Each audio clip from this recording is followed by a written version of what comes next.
Every business knows they need great marketing, but it's often hard to know what works and what you should be doing, let alone finding the time to do it. Abby and her team at Crisp Communications take all this hassle away, creating beautiful marketing that helps businesses put their best foot forward. They don't just deliver great results, they're also super easy to work with and practice what they preach with great communication all along the way.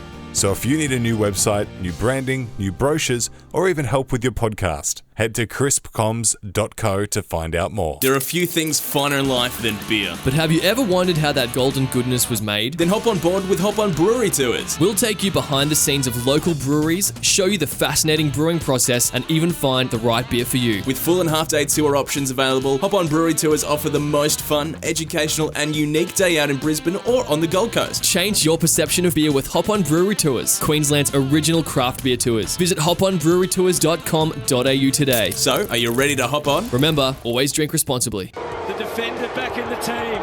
A much-loved Brisbane Lion, and they love him even more now. Can't bring the mark down, though. Bailey has another shot to goal. The hardest of them all. That is the skill. That is the brilliance of Zach Bailey and the Brisbane Lions. This is to Archie. Crafty always. Rayner, strong, brilliant, absolutely. And we're not surprised. To the square, Tracy, he's there most, oh no, a calamity, Voss goes in, a disaster. The Brisbane Lions have been able to do what the previous two premiers had not.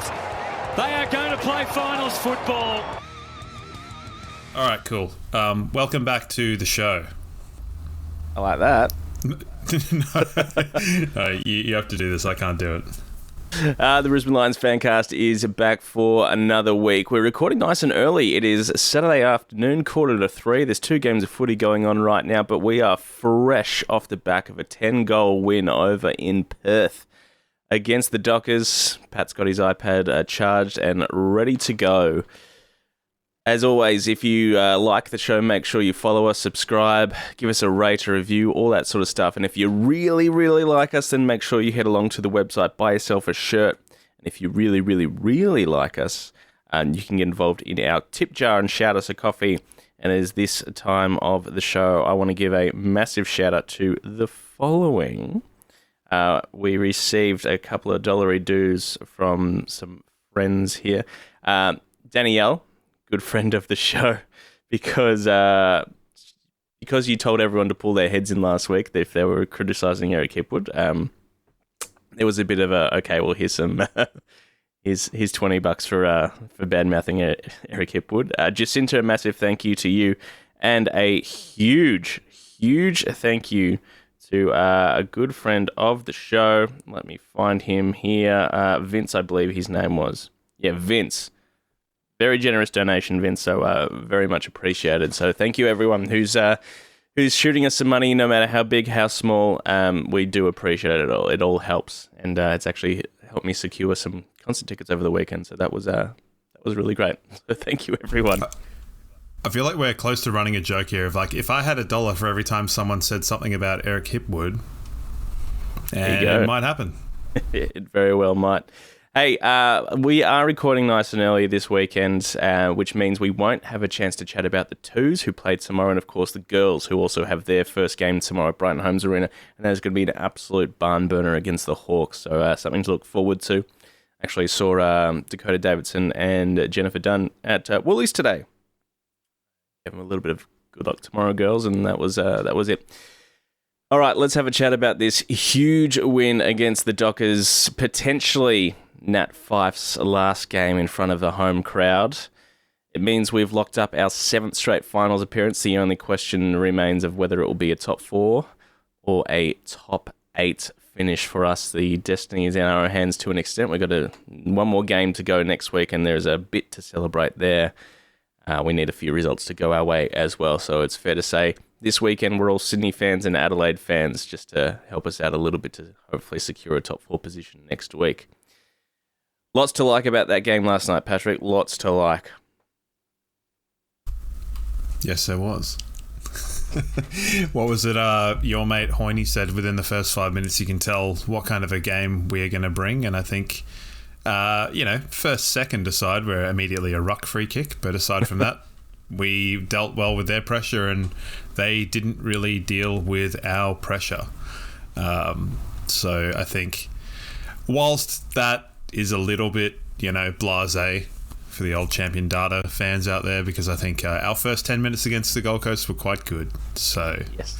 An interesting anomaly. But we looked hot to begin with. We probably didn't kind of make the most of what we did. And we, for once, the shoe was on the other foot with we were kind of getting let a bit off the hook in that first quarter, which we were due. We were absolutely Stewie due. Yeah, so I'm happy with that.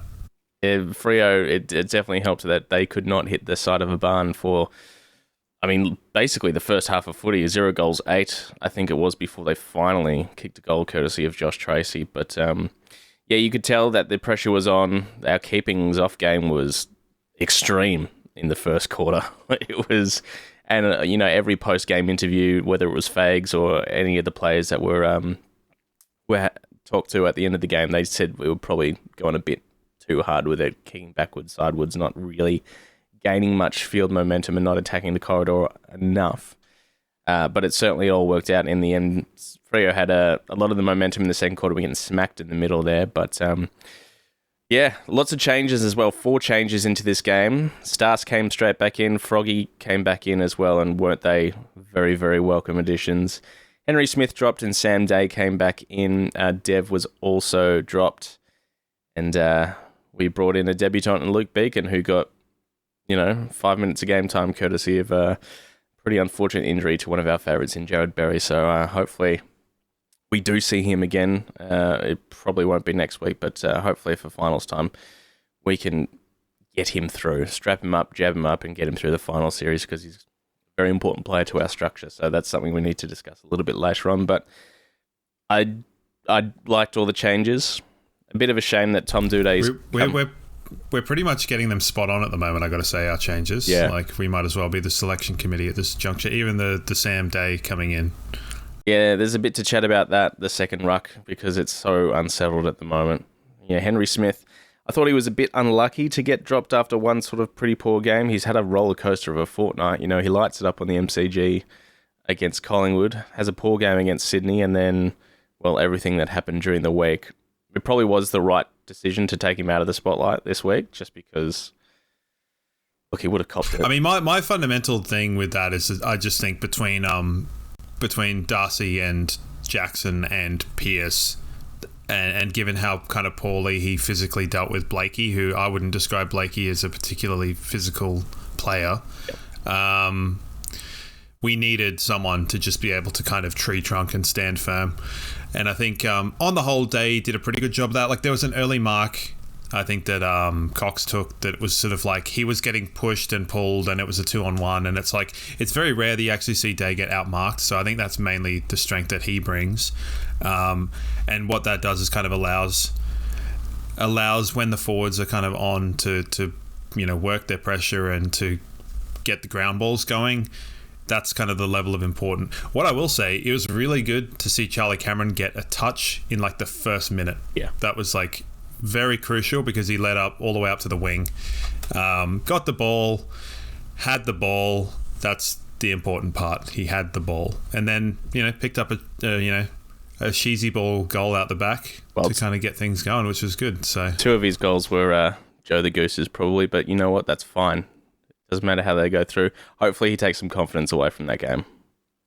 It was interesting hearing the question last week about, is he umpired poorly, post Dylan Grimes, Damien Hardwick whinging? And I think, yes, absolutely. Yes, he is umpired pretty differently. But, the one where, people will argue that he wasn't legged, I think he was legged, but either way, he is trying to kick the ball. He's making an attempt to dispose of the ball, and he can't kick it because the guy's grabbed his leg. Yeah. So it's either not holding the ball or he's being legged. So sorry. But umpired differently, and he was pissed off, but a good left foot snap moments after. So Bailey, straight in the middle from centre bounce 1 this week. and obviously he had a great game and will probably feature in the votes a little bit later on. Especially his first half, he was all over the place. But him injected into the middle, Fag said post-match that, he was pretty instrumental in that sort of late charge against Sydney last week when he was in the middle, and so they thought, you know what, let's just keep him going, straight off the bat. And I thought he was really good, offering something a little bit different to that midfield. Namely speed and a little bit of explosiveness, not exactly physicality, but I thought it was good.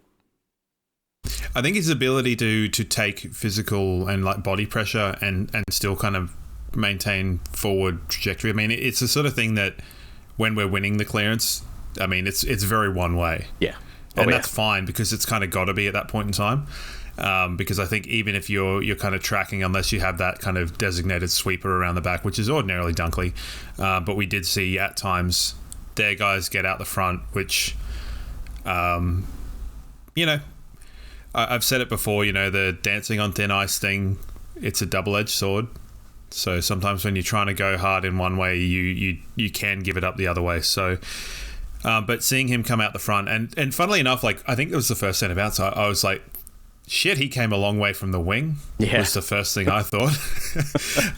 But then obviously it was a repeated pattern. So it just goes to show that as someone who would describe himself as quite observant, can also not be sometimes. So deflate my ego a touch. Got himself another high free kick in the forward 50 as well to secure a goal. He's doing it. And who was it? Was it Clark?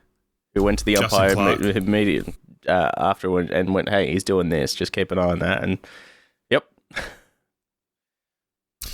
got a number of goals 50 meters. Got a number of goals from free kicks actually this week. And majority of us would have watched it via broadcast and not live. I know there would have been a few people that were actually at the ground, so that would be able to see what happened between Brendan Cox and Logan Morris. But the old 100-metre penalty or whatever it was in the end. I have a theory about that because in kind of the passages of play, and Adam Simpson made mention of it on the Fox commentary. Now, before we go on, my mum sent me the commentary team on Channel 7, and it was a who's who of who the hell is this. Did you see? No, I didn't even realise Channel 7 were going to broadcast the game because I thought they were too busy with St Kilda Essendon. So they broadcast it in Western Australia and 7. Okay, and it was like, so I'll read you some names because she said, I'm enjoying the commentary. It's a whole bunch of people I don't know who is. Sure. And I was like, well, we've got Hudson, which is fine, but he just talks too much. Mark Reddings, Ryan Daniels, Sean McManus, and then some people will know, Mark Lacroix, Ben Cousins, and Beau McDonald. Yeah, sure. I mean, I know Ryan Daniels and I obviously know Sean McManus. I probably know them by name, but less by... Ryan Daniels really red photo of what's going on here. Like he looks like he's basically made of red. Yeah. Whether that's kind of an issue with taking a photo of a screen, showing it through a screen, and then viewing it through an eye. But yeah. So we had Adam Simpson and I thought Simpson was great. Oh, Adam Simpson is fantastic. Did you hear? Now, this is the weekly Gary Lyon is an idiot corner. Did you hear Gary Lyon say they don't play here often against Freo the Lions? Yep. Before the game? Did you hear that? I did. Do you know how many seasons in a row we've played against Fremantle in Fremantle? 7, 8? Something like that? Yeah. So from 2018, yep. Every year except COVID. Sure. Every year except COVID.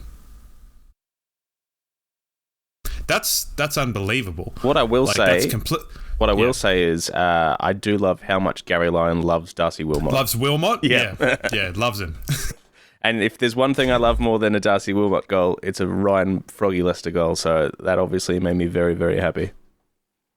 Hudson also got it slightly wrong, said it's his first goal for 3 years. Actually, it isn't. He scored in the preliminary final against Carlton less than 2 years ago. So he added an extra year on that one, but it's only me that will know that, and now everybody else. So sucked in. That's right. The 2023 was the last time. So obviously great to see him hit the scoreboard. Logan Morris backing up again with 4 goals, which is absolutely fantastic. Yeah, Sam Day, that whole second ruck roll, we have had a chat in the Discord, which, by the way, you can join. The link is available at our website, brisbanelionsfancast.com.au. There's always plenty of chat going on in the Discord. There is going to be a lot of chat about that second ruck roll because it is so unsettled. Smith, Day, Gallup, what exactly is, the right person for that role moving forward, because they seem undecided at this point. Oscar travelled over with the team as well, who was potentially going to be thrown in against those two rucks, and those two rucks did a number on 40. I thought, 40 did his best, and I thought his work at ground level in the middle was actually pretty good. But when it came to the actual ruck contest, I thought they got the better of him. I mean, there's definitely a case to be made, and we've heard it from people like Nathan Buckley in the past, where when you've got a ruckman that's maybe not quite as tap savvy as the other ones, to just make a contest and then you're playing for the kind of the crumbs. I certainly it was another one of the games where you look at the stats and you go, well, Caleb Sarong had I think 26 and 16 contested and 8 clearances or whatever, and you're like, he's just so unassuming. You don't notice him at all. Yeah. And also his kicking disposal is really bad. So, he'll do the tumblers. And if their forwards are leading out, which they were a couple of times, but I mean, him and Brayshaw didn't really impact. I didn't think. Like, they did a bit in the second quarter, but at the same time, like, they were on top in clearance, but they were also on top around the ground. So I think it was kind of, much for muchness, and it didn't really matter. It was inconsequential. So, very similar to the Collingwood game where, we got off to a lead in the first quarter and they were very much on top in the second, and then third and fourth, we just sort of ran away with it and absolutely killed their belief. By the time the final siren rolled around, they were cooked from chasing us around playing keepings off for the first half of footy, and we almost hit 150 uncontested marks for the game, which is just dumb behaviour. But you know what, it gets the win, and I don't know if that's going to be, I guess, the mode. Like, it was obviously the mode that got us a premiership. It wasn't exactly the mode that got us through that semi and prelim. We had to throw caution to the wind a little bit, and then, largely this year, I wouldn't say we've played overly uncontested possession-wise, chip mark. There's definitely been elements of that, but it has been a little bit more aggressive, quick movement through the middle of the ground, and there's certainly been a lot more handball receives thrown in there as well. So it was really like a complete, let's revert to this for, and whether they thought this is the way we have to get Freo, or if they just wanted to exercise that sort of mode of gameplay in preparation for finals. I mean, I don't exactly know the motivation behind it, but it certainly worked. Two things. Firstly, are you wearing a t-shirt that's like a sky with clouds? It's just sort of a tie-dye shirt. It just looks like one that I used to wear when I was quite young, and I'm having a nostalgic reminisce about that. Second thing, do you think this week, randomly, the umpires will crack down on 15-metre kicks just to screw us ahead of this Hawthorn game? There was certainly a few, maybe in the third quarter. I think it was between Will and Jasper. There was like 2 or 3 called in a row. It was immediately after, it might have been actually the last quarter. It could have been Gary saying, they're at 145 uncontested marks right now. Like, will they crack the 150? And then the next 2 or 3 were all called not 15, so didn't count towards the grand total. So very possibly. Start of the second half, there was a little bit of a switch between Day and Gardner. Gardner seemed to be playing forward the ball, and Day was playing a little bit behind the ball, because it looked, especially in that second quarter, that Josh Tracy was probably going to get a hold of Dizzy. He was probably too big, too strong, too quick, and the way he was leading out at the ball looked like it was going to be a handful for a while there. Just a good player, the big kahuna, Prune Tracy. He's been a bit of a favourite. Well, not like a favourite, but like, random favourite non-player. So he was definitely one that I was a bit worried about. It's good to see that the chasm in difference between Darcy Moore and Harris Andrews in the way that they were able to impact the game significantly and not get absolutely dished by prancing Patrick Voss. So it just goes to show, because Darcy Moore will be an All-Australian this year, mark my words, and I don't think he deserves to be. No, I don't think he will be. Watch this space. I mean, consider your words marked, as you say, but Darcy Moore's getting the gong. I don't necessarily think... Harris has had a last month or two have been really, really good. And I think he's certainly making a case in a field where no one's really sticking their hand up in the air going, yeah, I'm the premier key defender in this league right now. You know, Sam Taylor's been injured and hot and cold. Wilkie, yeah, he's probably been pretty consistent, but in a obviously a rubbish team. Darcy Moore, nah. I think you can make a case for Wilkie being in there as the sort of the third if you were doing an All-Australian. Like, I could easily see it being more Harris and Wilkie as the three, and then you throw in whoever the hell you got else. Yeah. But, which is interesting given Harris has probably, on the whole, not had one of his better seasons, in my opinion. He's had some of his worst games, but he's also... He's had some really good ones too. Really good when it's mattered. When we've been good... So when we've been good, he's been very good, and he's been very assured. So a bit of a funny one, but yeah, it just goes to show the difference. Because Voss was virtually nowhere. I mean, Amos was basically nowhere, and yeah, it's hard to deal with three guys like that. And I think aside from Jack Payne, it's weird because.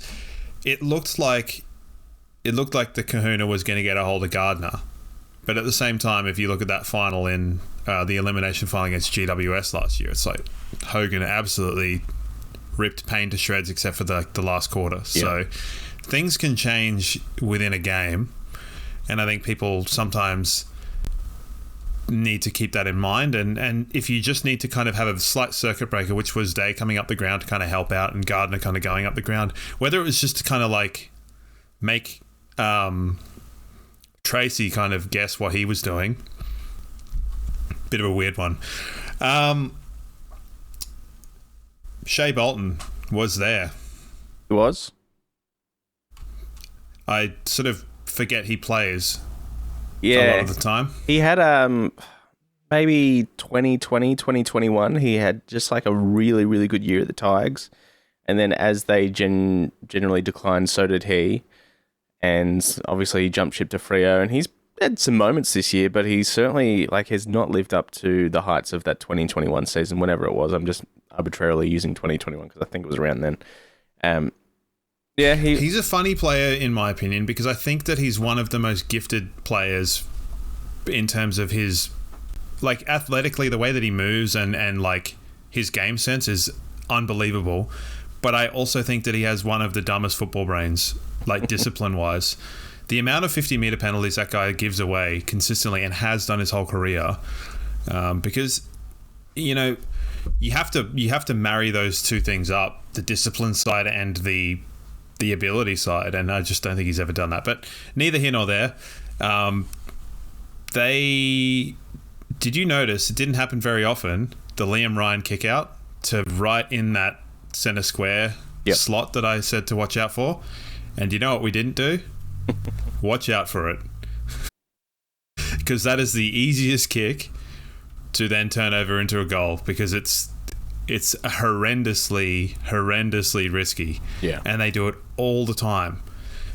So get me onto the tactics committee for one thing. Just watch out for this one thing, guys. I'll do it for free. At the end of the day, our forward half game was right back, and that was evident in the first quarter as well. So don't win by 60 points by accident. So whether they took notice of that or not, certainly helped, as I said, that they couldn't kick straight. Frederick had plenty of opportunities to kick goals. Murphy sprayed some, Voss sprayed a couple, even Tracy and Amos missed easy goals. Their set shots was it was like watching us last week, across the year. Tell you what, Murphy Reid was looked after in that first quarter. Holy moly. 2 of the softest free kicks you'll see. I guess at some point we'll have to chat about that Levi Ashcroft / Murphy Reed / Dan Curtin article. Yeah. What a schmozzle that whole thing was. Yeah, it was the sort of thing where you read it and you're like, yeah, and then it's just you're like, there's too many numbers in this. Not only that, you should apologise. Yeah, well, it was just silly, and the club was made to look pretty bloody stupid across the week with that.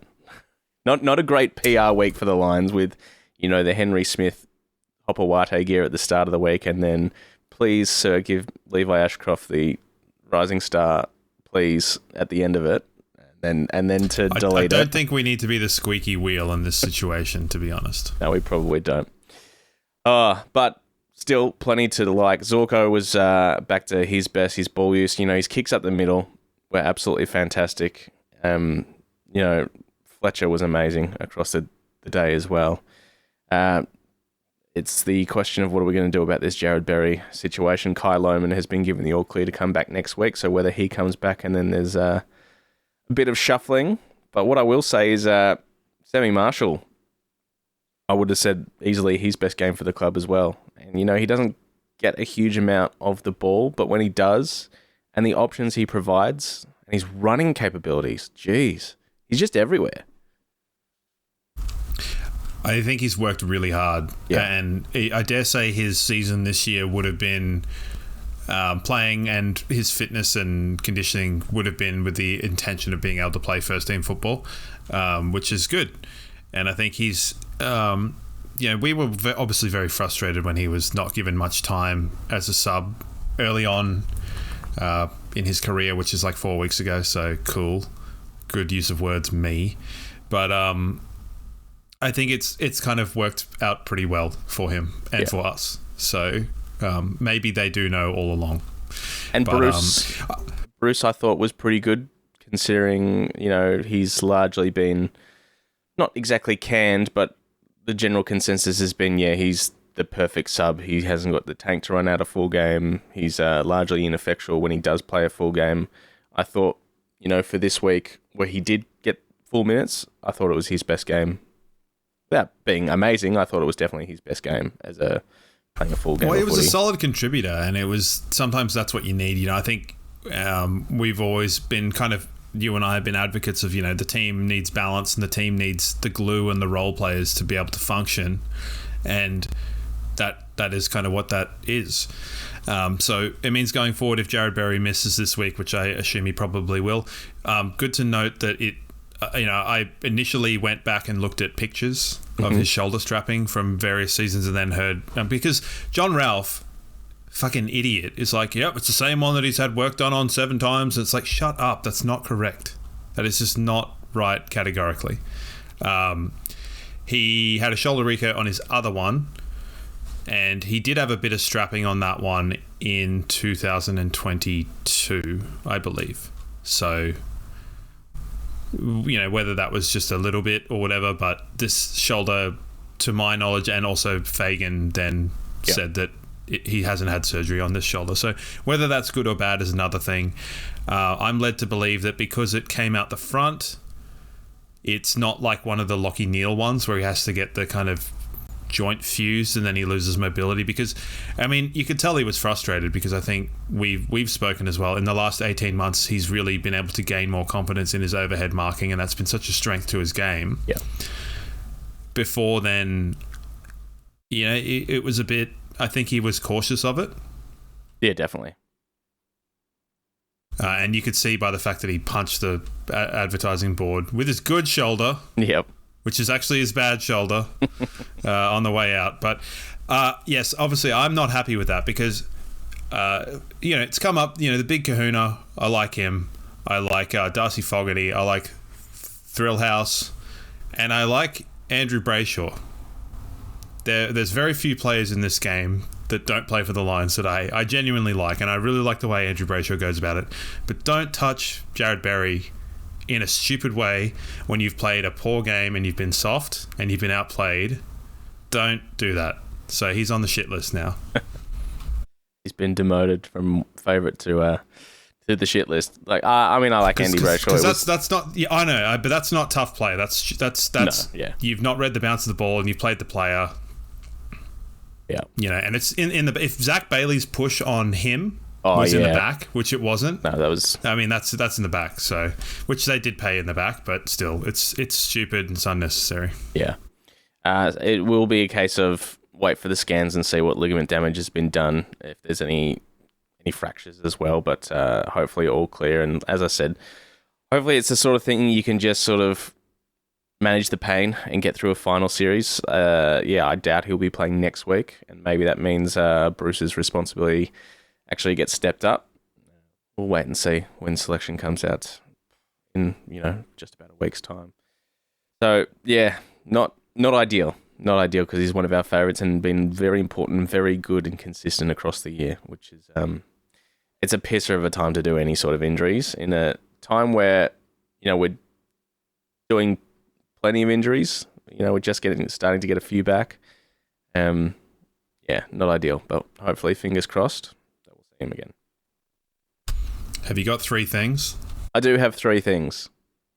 Do you have 3 things this week? Because every week you forget, so I made sure I actually sent you a reminder. I mean, you did remind me, and I promptly just was like, oh yeah, cool. I'm assuming that there will be some overlap, definitely at least one overlap of our 3 things. Yeah, I would say so. So you give me yours, and then I'll decide what mine are. So 3 things. The send-off for Nat Fyfe. I think we can all agree that Nat Fyfe, absolute jet, has been for such a long time, dual Brownlow winner, and 2015 Nat Fyfe was just next level. 2019 when he won his second as well, just a fantastic player, and a pretty likable sort of fella as well. So happy that he got around the crowd, and we stayed out and he got to say his goodbyes and all that sort of stuff. And gave a big hug to Zorko as well, who I think they played international rules together and probably a little bit of AFLX as well. Second thing, the ties that bind in AFLX. Holy shit. The second was Harris Andrews' last quarter and the way he would celebrate to himself. If no one else was around, he'd just give himself a big sort of pump up and a big aggressive clap and a fist pump and all that sort of stuff, because he was huge in that last quarter especially. His last half was amazing, but that last quarter especially, just dominating one-on-one spoils, and the way he was just celebrating that sort of stuff. When the team's doing that sort of gear that they're on, physically, mentally, emotionally. And of course, number 1 is Froggy Lester and the tackle/bump in the goal square to get Josh Tracy. Real Heath Shaw, Nick Rewalt moment. That was absolutely beautiful. Yeah, we didn't know that he was moonlighting as a librarian, so good for him.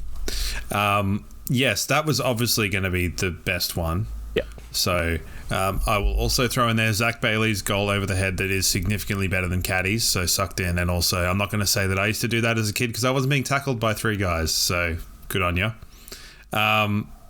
Now, the last one, I don't remember exactly who it was, and I think it was Jasper Fletcher, but I'm not 100% sure. Zorko, I think, just tonked one right up the middle, and it was like a one-armed catch whilst shielding from 2 guys. Fantastic. Yeah, there was a couple of those throughout the night. And one of them, I don't know if it was that one, but one of them came straight after that Leicester bump in the goal square as well. Yeah. And I think that went to Zach Bailey, and we sort of went coast to coast. Yeah, those kicks up the middle, they're high risk, high reward. But when they work, they're well, so the funny thing is that we were the ones doing them, and Adam Simpson, and I think some of them, it probably was Gary Lyon as well, just were extremely what are they doing, Fremantle? Yeah. You've got to go now. You've got to do something here. You're doing nothing. You're kicking the ball to Harris Andrews. It was a very interesting kind of dichotomy of game where in the first half particularly, they were having a lot of joy from their talls, and we weren't getting a lot of joy from our contested mark ahead of the ball. Whereas in the second half, it just completely changed. Not that we were getting a lot of contested mark, down the line. It's sort of not really our thing. And I mean, you would like it to be a thing that can be done, but it seemed like Eric was carrying a bit of an injury. He had some strapping on the knee. Same with Hugh. There was a bit going on, and then obviously Eric exited the game whilst a bit. I think he was in a compression or some sort of he hobbled off magical back to tank healing boot. So hopefully that means he's all right for next week. But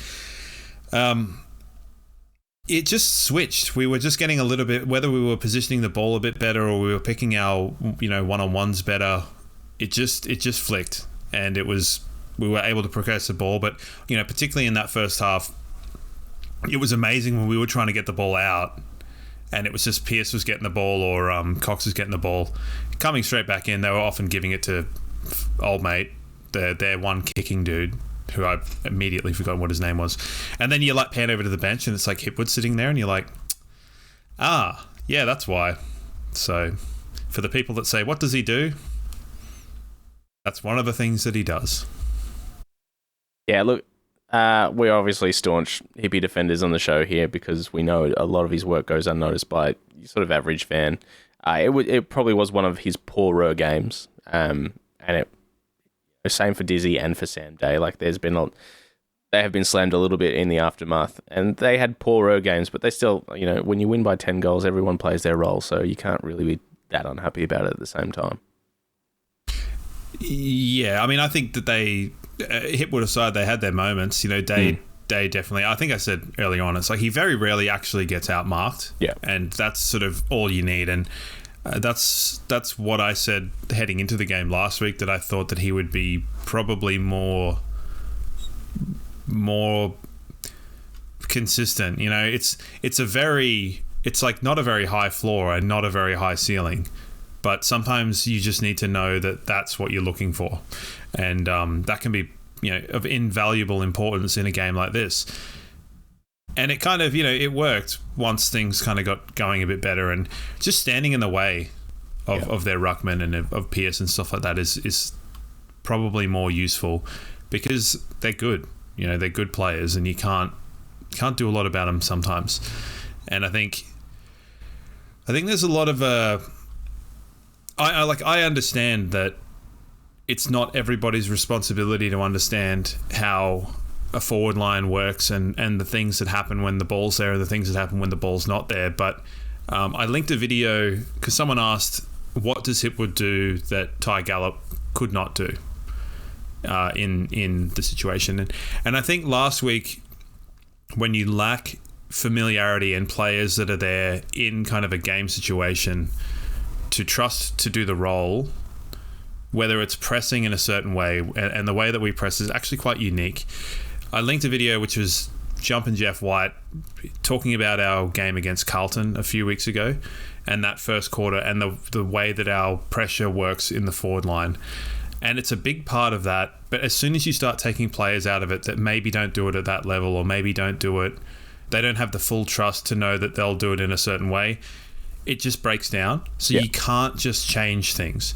You look at traditionally, like we had a really young forward line for a long time, when we had Dan McStay or Jono Freeman and young Eric Hipwood, and it's like the ball would go in and it would bounce straight out. And then you're sitting there going, well, shit, what do we do? And you're playing guys like Michael Close because they're slightly kind of a bit like Sam Day or Josh Walker, where they're guys that you're like, well, they're not fantastic, but at least they provide a structural pillar and people know what they're going to do. So, I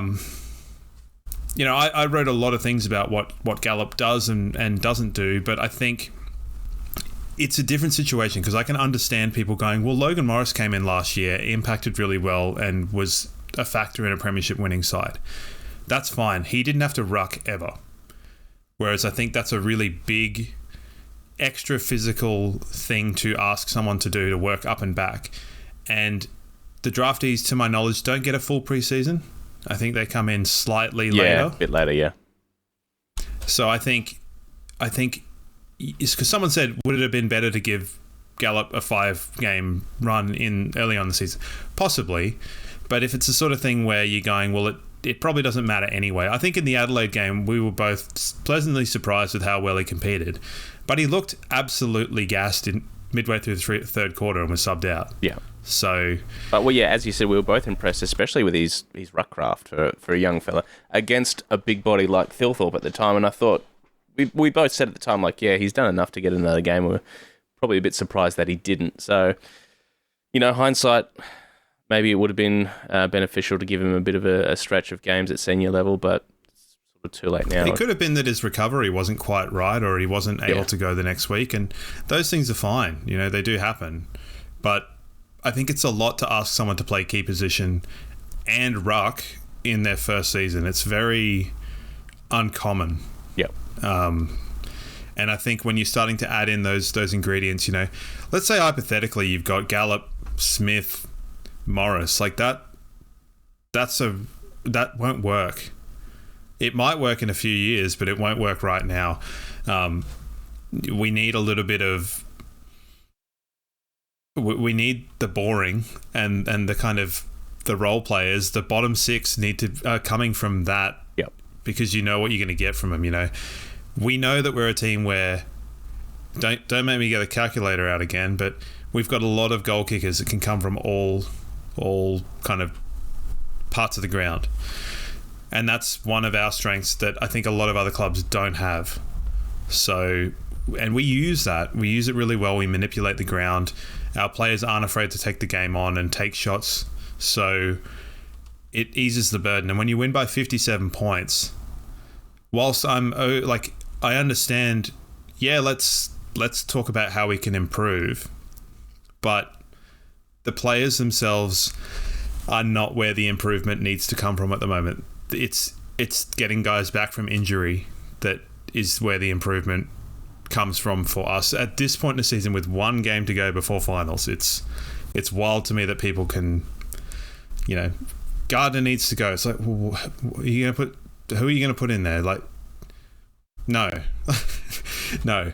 Did you hear the on the Friday Fireball, Kane and King were talking about like players that if they're playing for your life, who would you have if they were playing for your life?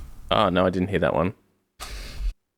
I mean, they obviously said like they're dumb players like Butters and stuff like that, but I checked down in the comments, someone had Darcy Gardner, and I'm like, yep, that guy would put in so much effort and play for your life. I said Josh Dunkley, obviously. Yeah. He also had a good game. Now, anyway, that was a lot of nonsense, faux strategic, Alain Dubotton psychology in this sort of shit. Let's do some votes. Yes, let's do some votes. Thanks to hopandbrewerytours.com.au. Get yourself your Christmas presents sorted, or maybe Father's Day just around the corner. You can get yourself a gift voucher at hopandbrewerytours.com.au, half and full day tours across the Brisbane and the Gold Coast. I said to you before the show started that my votes were relatively easy this week. That doesn't mean there won't be some players unlucky to miss out. I thought Wilmot was probably worthy of a vote. Dunkley probably should have got a vote as well, and I neglected him last week as well. So that's his lot in life, isn't it? Josh Dunkley just does absolutely everything and gets very little plaudits for his efforts there. So for me, my 1 goes to Harris, my 2 is Zach Bailey, and 3 Jasper Fletcher. I thought those guys were the standouts. Fletcher was absolutely amazing, and Bailey, of course, his first half instrumental. Yeah, that's good. Good shout. Good shout.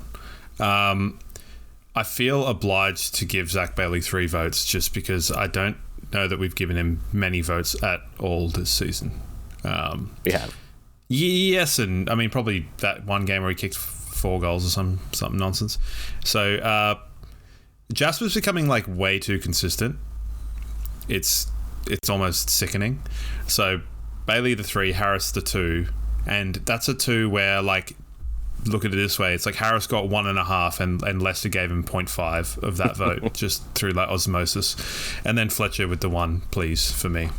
Sure. So same players in a different order there. I think it all sort of works out in the end. So I thought those 3 were obviously the standouts. As I said, Harris Andrews' second half was absolutely huge. He obviously had the job on Voss, although was probably more like Patrick I Voss think had the job Voss on had Harris. the job on him, you know? Yeah, so that was a matchup they tried to Did a shit manipulate. job. Yeah, I mean, fair enough. He's a second-year player. He's not going to be firing each and every week, but it was pretty good to keep quiet because he's quickly becoming one of the more unlikable players in the footy world. Voss? Yeah. I don't really watch enough Fremantle to notice, but if you're kicking 6 goals on Darcy Moore and you share the same name in my weird hypothetical land where I am Michael Voss's son, you're doing all right for me. So Fair enough. I think Cluggy was really good. Yeah. And I was supposed to mention his goal, like his set shot and celebration, as one of my 3 moments, but I forgot. So cool. But that was good. I loved his celebration because I think, although some people aren't quite sure, I'm eyeballing a certain person that were like, the game's not over yet. It's like when McCluggage kicked that goal, it was in the bag. So it's good. I think they knew it too. I thought Archie was pretty good as well. He's had a down year by his standards that he set last year. I thought he was pretty good. We spoke this time last week about how Adelaide was offering him a pretty substantial contract. Now this week it's West Coast. He's obviously a WA boy. West Coast offering some money his way as well, and he's probably looking at life after footy. I know his brother's over there, runs a foundation in the Indigenous community, so he's family ties and pull back home to WA, which is fair enough as well. So I'm at the point now where I am hopeful that we'll hold on to Cal Archie and Brandon Starcevich, but resigned to the fact that we probably won't. I sort of don't begrudge them either. You've won a premiership for us. You've done your bit, so goof off into the sunset if that's and do what's best for you and your family, I guess, as well. So having said that, I think they both leave holes in the team that probably, I think, hindsight's a wonderful thing, and we spoke about it a little bit last week, but I think at this point in their respective careers, you'd probably sooner have Archie than Charlie Cameron in your team.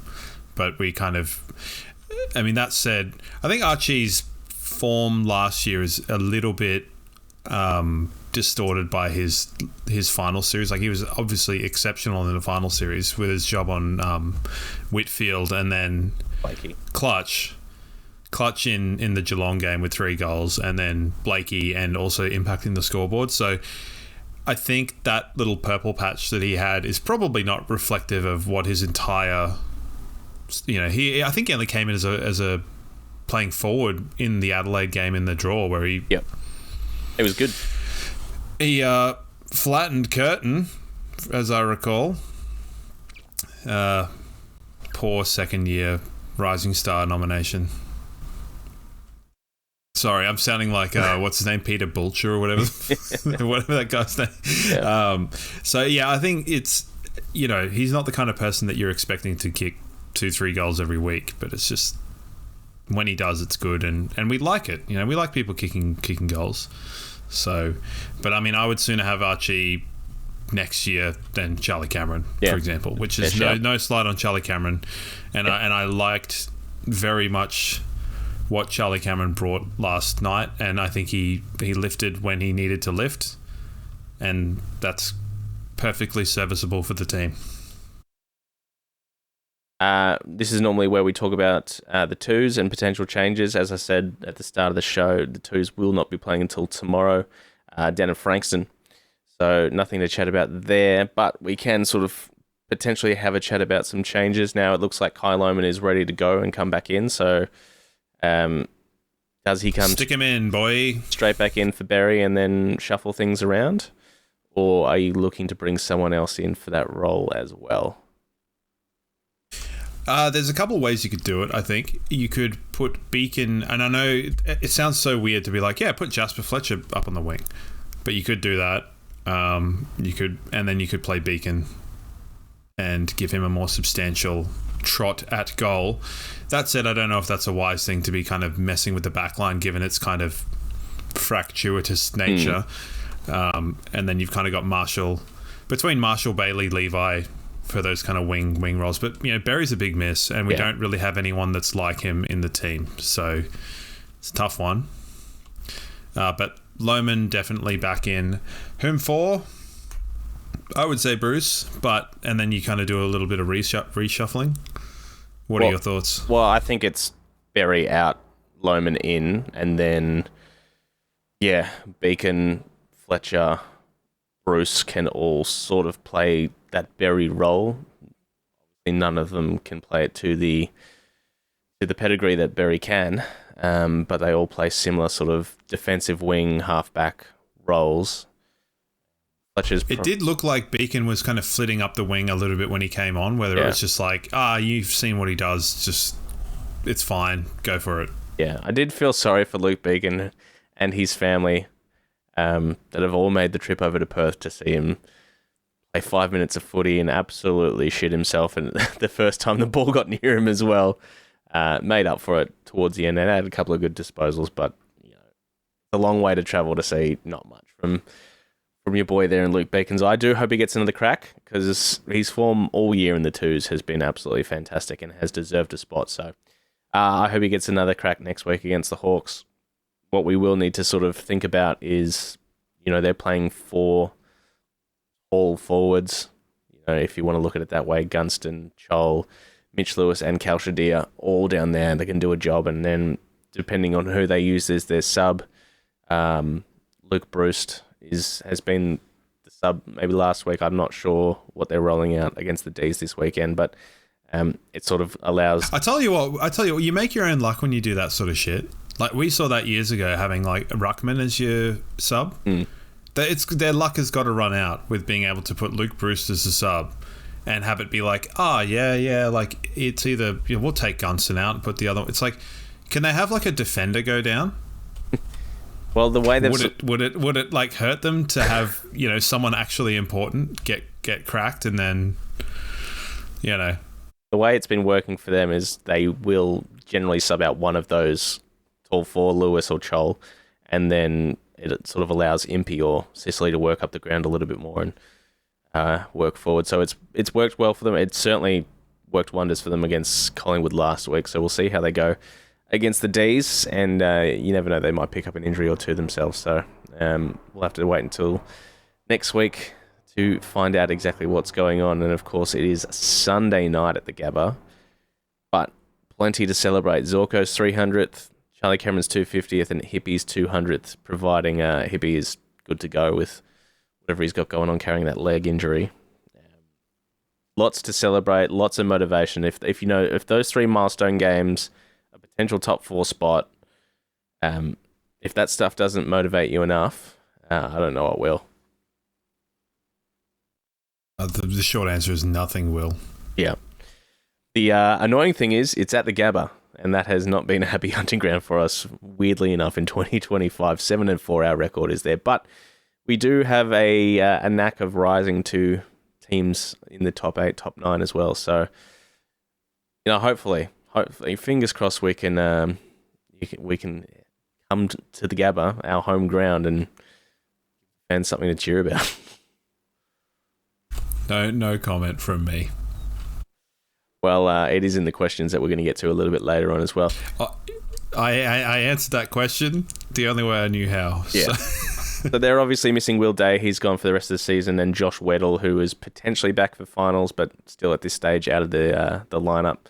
Other than that, they're relatively healthy, the Hawks. And they've been hot and cold, but last week they were pretty flawless against Collingwood. So it's hard to exactly know what to take from that.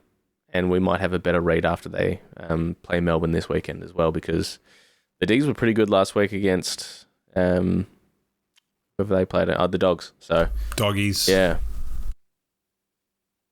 Yeah, I don't know about Hawthorn. I think we kind of seem to functionally break Collingwood in our game, and they kind of were the vulture, the hawk-like vulture, kind of pecking at its bones and stuff. So particularly after Jeremy Howe sent himself into another dimension. So yeah, that was pretty grim, wasn't it?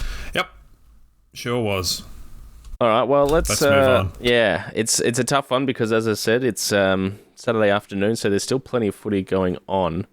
So let's have a quick look at tips. My my strategy to tip Freo worked. St Kilda just got over the line in an absolute mess against Essendon, so I got that one right. Missed out on the Suns because the Giants did number on them, and all things being equal, there is 14 minutes left. I can't imagine Port Adelaide kicking 11 goals in that time, so I'm going to miss out on that one as well.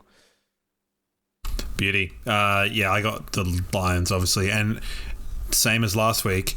I'm going to tip Gold Coast, but I think GWS will win. Hedging my bets, and obviously tipped Gold Coast. So that's 2 out of 3 for the times that I've said that.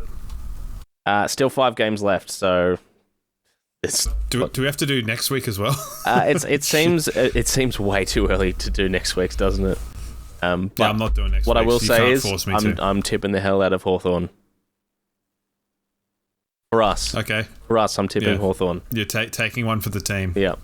And once again, a huge shout out to team name Joe Danaher, initials ZC, who still sits pretty on top of our Brisbane Lions Fancast tipping competition at the moment. So well done to you, who looks like, barring anything outrageous, will be walking away with a prize at the end of the year. Do they do finals tipping? I don't believe so. Maybe. Oh, I don't believe so. I haven't done tipping before, so I don't know. Obviously, I haven't done tipping very often because I'm in 40 or something like that.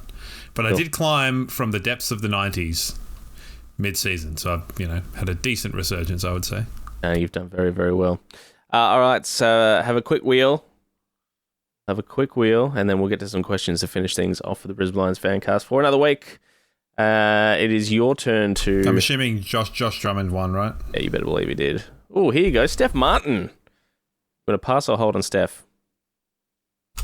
See, this is a tough one because I don't love Steph Martin. Really? Okay.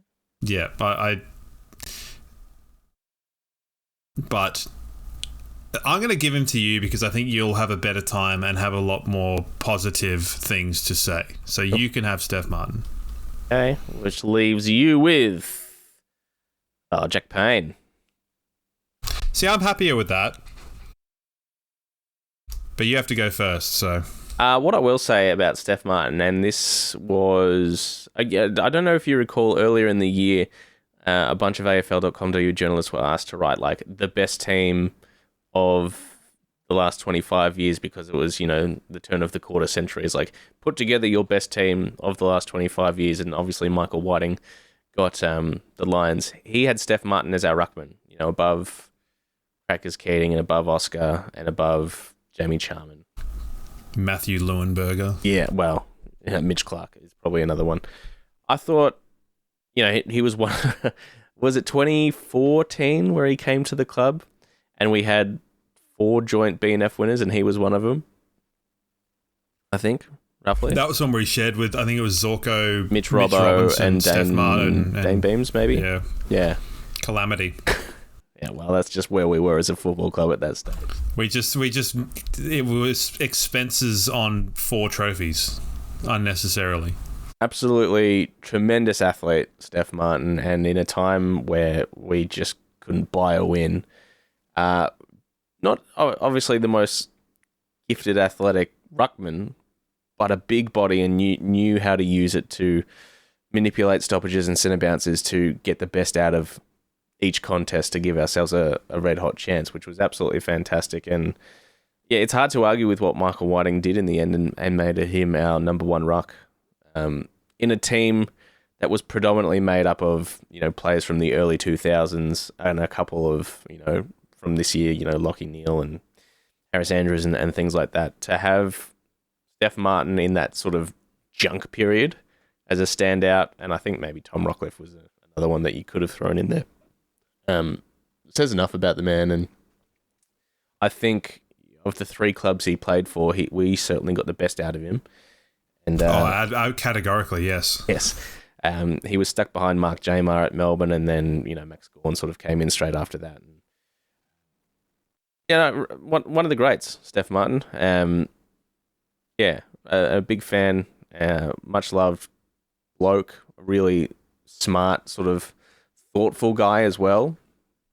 Softly spoken, lovely fella, and unfortunately, a la Brent Staker, when people talk about Steph Martin, one of the things they're going to remember is him getting absolutely shit mixed by Steve May with Gary Ablett push to send him on his way as well. That horrible haircut he had at that time, the top knot that he was rocking at that time. Yeah, the orc haircut. Yeah, it's a good one. Yeah, I think his value probably is lost because he was so important in 17, 18, and then in 19, like particularly in 17 and 18, in enabling the Lions to actually have a little bit of parity in the midfield. Yeah. Because we actually had quite good midfielders at that time. Like, it wasn't what it is now, but when you're a young team struggling, to actually be able to do okay in contest can mean that you can actually work on setting the ball up, whether it's behind or ahead of the ball, setting the game up, and actually start coaching. And I think that's where some of the... Like, North Melbourne should be better at doing that, but they're just not. So, good for them, I guess. But it's one of the things that I think makes the ability to rebuild and to grow as a team of such importance. But he definitely also lent himself to the one ruckman running around the ground in kind of an athletic gladiatorial. Is that a word? Yeah, sure. A gladiator-esque duel around the ground with other ruckmen. He was very good with that. He was very mobile, very athletic. And also quite introspective, because I remember he had quite a good game, I think, in 2018 against Port Adelaide, where he got 1 billion touches. And he was interviewed after, and he's like, yeah, but my disposal's not super good.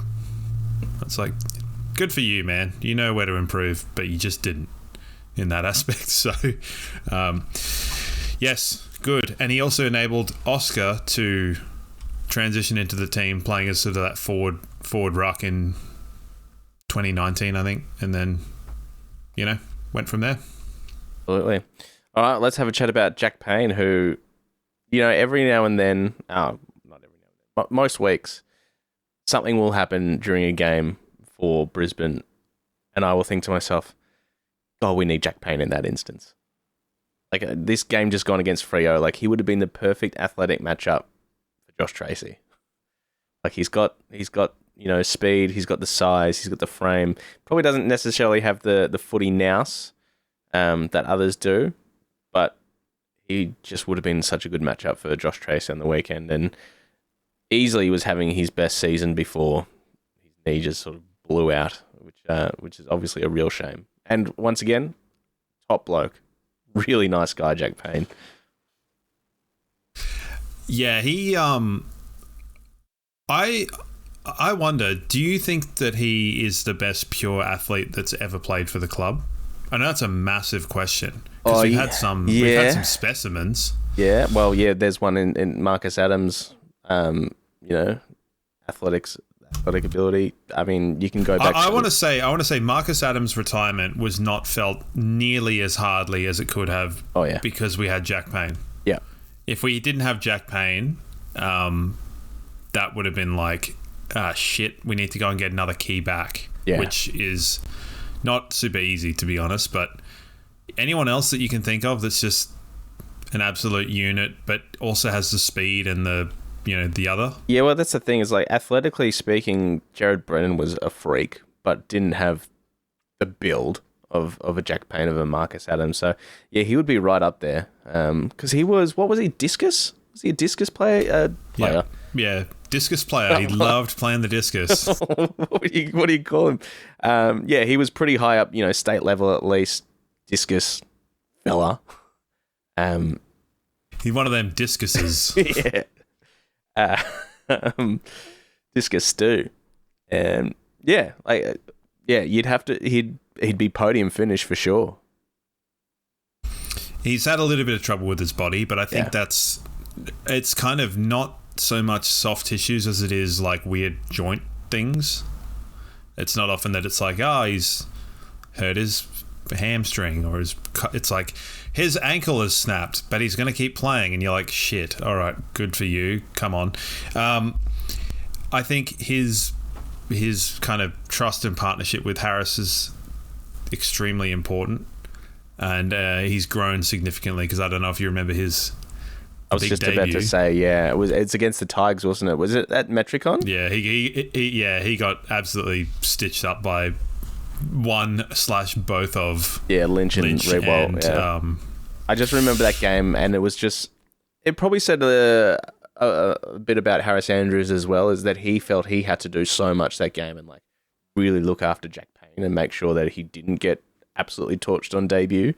And Harris which is what led to Harris having an absolute mare too. Yeah. So easy come, easy go. Yeah. Good stuff. Yeah, I definitely remember that. So, but he's come all along such a way, and yeah, the trust those two have now, no more evident than that final series last year in the first half of the season this year, because, you know, when Harris has had those down games we spoke about earlier in the show, those are the games that Jack Payne has stood up in, and it means that, you know, Harris Andrews doesn't have to play on a Charlie Curnow and, you know, the number one defender each and every week, and it does allow him to play the game that he's most suited to, is, you know, sagging off and taking intercept marks and, you know, being third man up and all that sort of stuff. So that partnership is really good when it's up and about.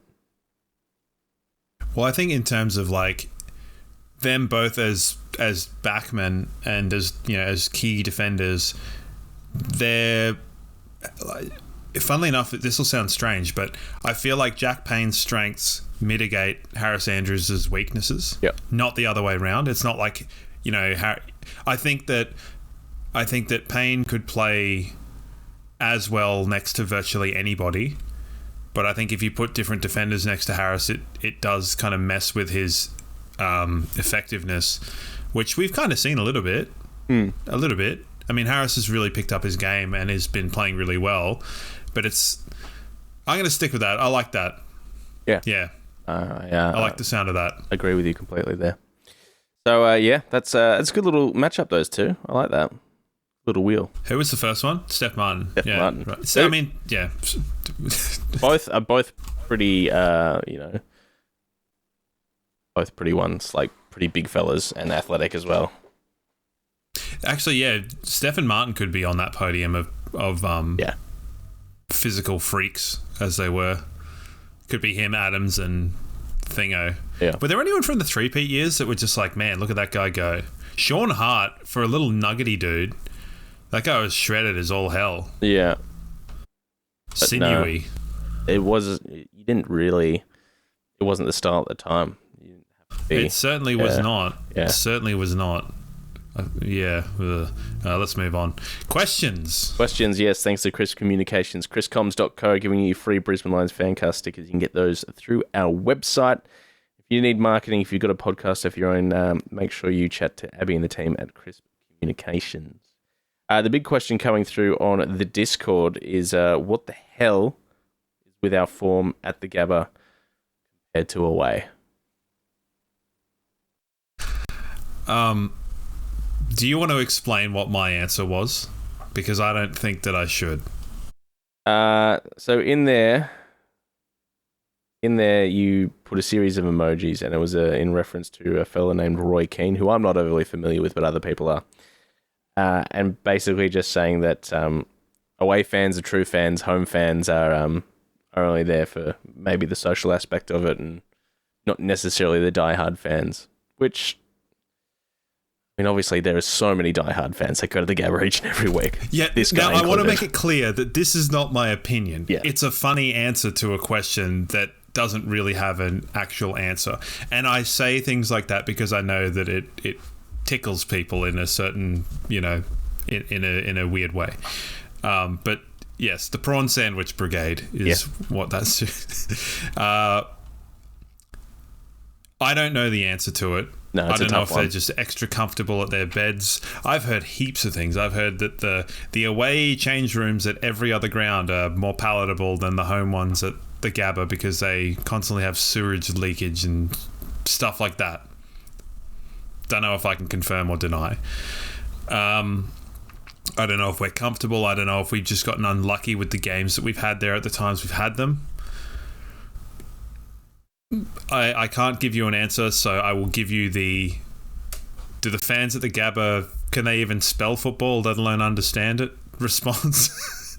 I will torch myself for the purpose of comedy. That's also in reference to the Roy Keane video for those of you playing.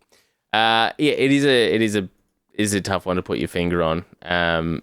Who have we lost to there? So 7-4. So we lost to Sydney, we lost to Melbourne, we lost to GWS, and Collingwood as well. So two of those. I mean, the Collingwood one was just an out-and-out loss. Collingwood were bulletproof at that point.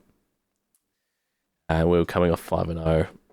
GWS, you can argue we should have won. Melbourne, we got them at the wrong time. We also just got outplayed in that last half. Yeah.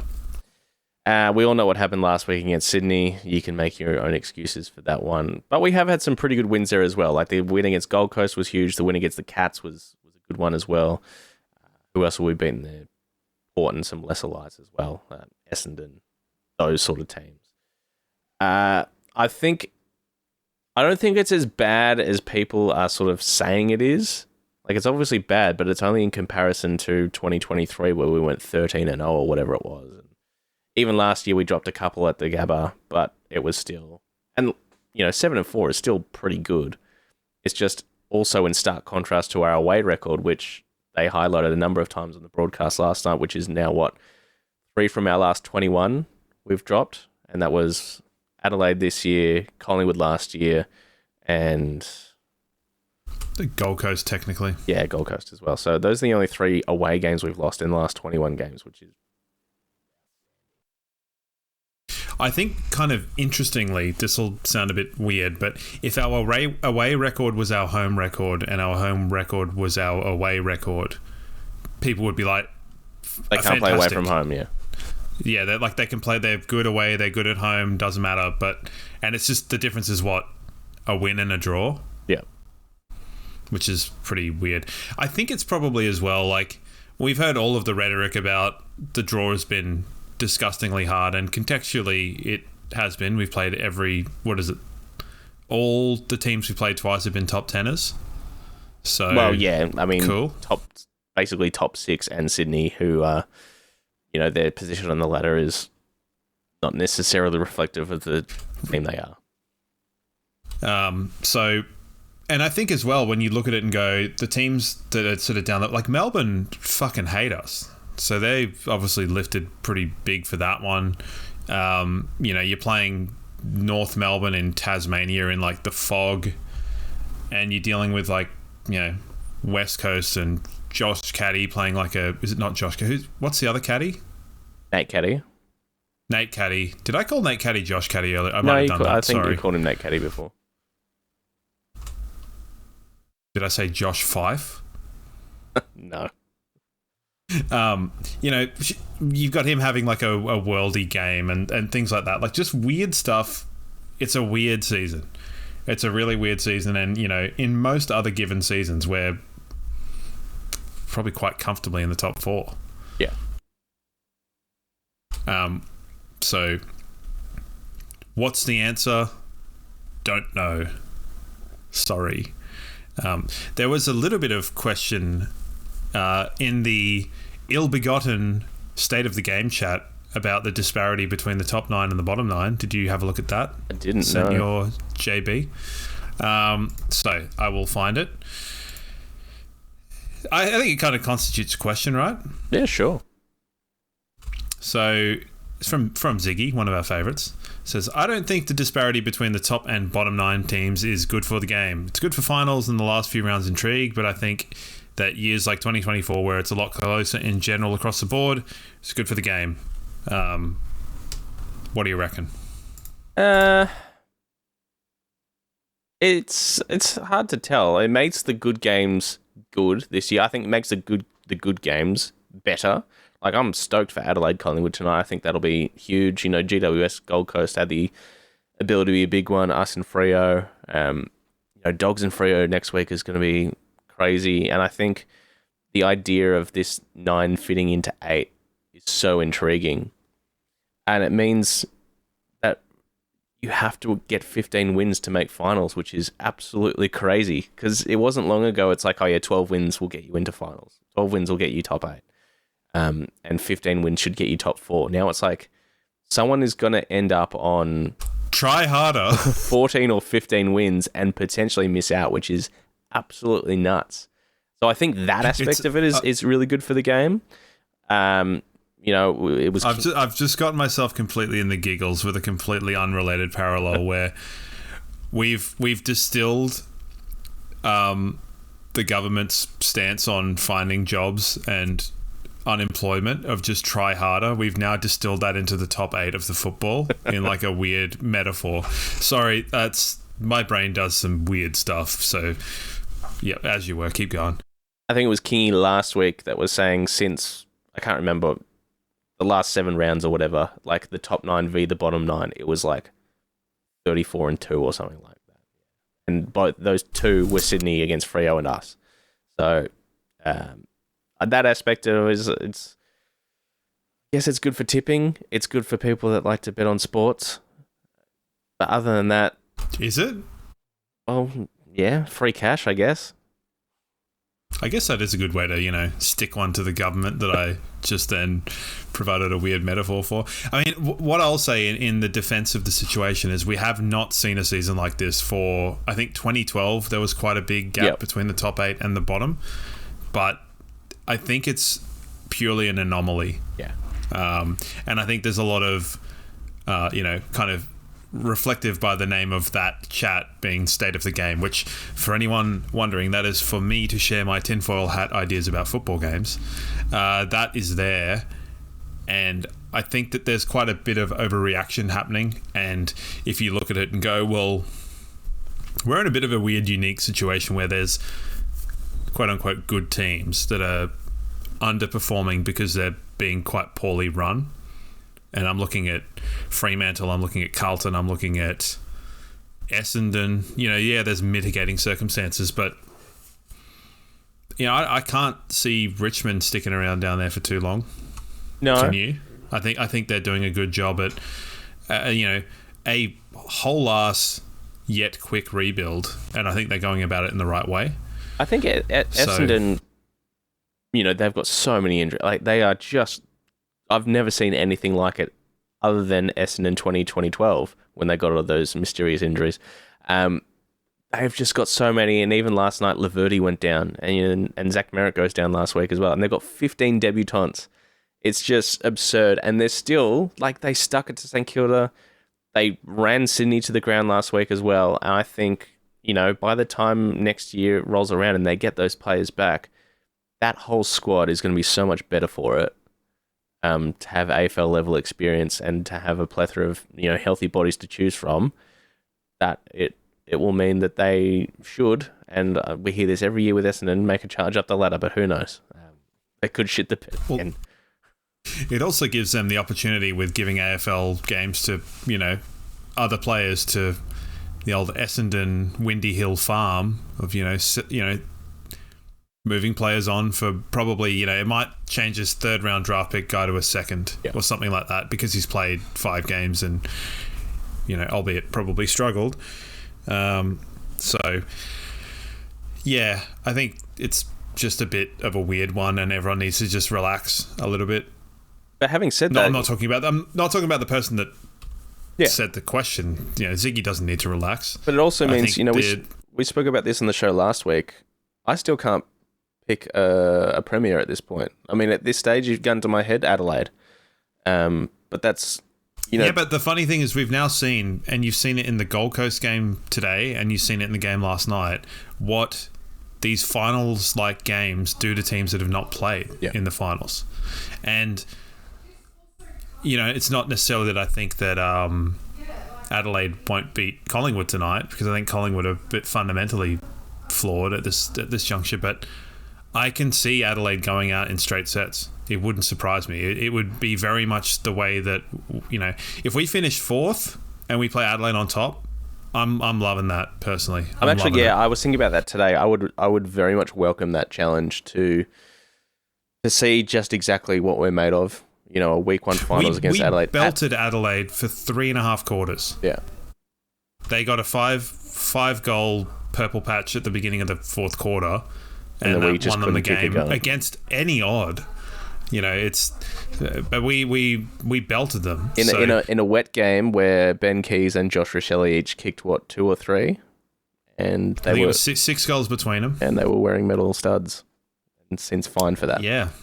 So, speaking as someone who's worn metal studs and not metal studs in the wet absolutely rock. Yeah, they're so good. Yeah. Now it's my turn for tinfoil hat gear. But yes, I would love the chance to have that game again, and see what we can do in week 1 of the finals if it sort of works out that way. But, GWS got absolutely mauled by the Dogs, last week or the week before, and whenever it was. Freo can beat a good team and then get hammered the last night. Hawthorn, same. Like, everyone's best is, right up there. But then if you're off just a little bit, you can see what happens as well. So it's going to make for a very interesting final series. I mean, I've answered the question, and I'll answer the question the same way every time. Is like, if you were going to ask me who was going to win the premiership, I will say the Lions all the time. Because I think our pedigree of being able to do it is there. Now, it's a bit of a... I understand that I'm probably sound a little bit... I've sounded different to this in the past, where you can't obviously be a premiership team until you win the premiership, so it has to happen at some point in time. But we know how to do it, and I think our players know how to do it. And 7 years of straight finals experience will certainly come in handy come September this year. I said it ahead of the Geelong preliminary final last year that I wanted us to be the protagonist in that engagement, in that we were the Geelong, I'm saying with inverted commas, to our Lions in previous years. It was a different Geelong, it was a different Lions, and we did that. Yeah. And we were the protagonists. And yeah, it was like we flicked the switch. Not too dissimilar, really, with the Gabba form being a little bit iffy, and we weren't sure how we were going into that first final against Carlton, and then sort of trailed off a little bit, and then so you're never perfect. You just need to peak at the right moments, and I think we're primed to be able to do that. Brilliant. All right, I think that'll wrap things up for another week. It's been absolutely fantastic to be back after a big win, and hopefully we can back it up against the Hawks next Sunday night at the Gabba. Do better.